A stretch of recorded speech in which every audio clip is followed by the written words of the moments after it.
team training meeting. Hi everyone. So we're going to be sharing with you our takeaways from today's meeting. So our first person that we're going to be sharing is Miss Priscilla.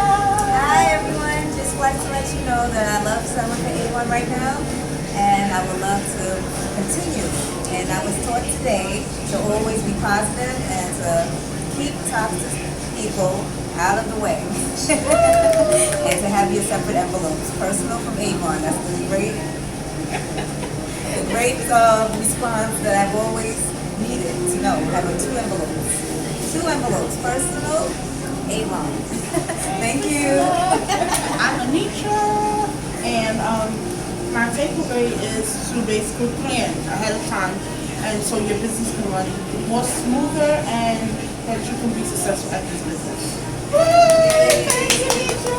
Hello, my name is Mary, and I'm going today planning. How to be planning for bringing more people that they will want to be an income representative and selling.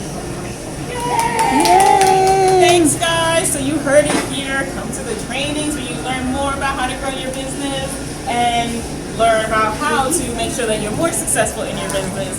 Talk to you during our next training, guys. Bye.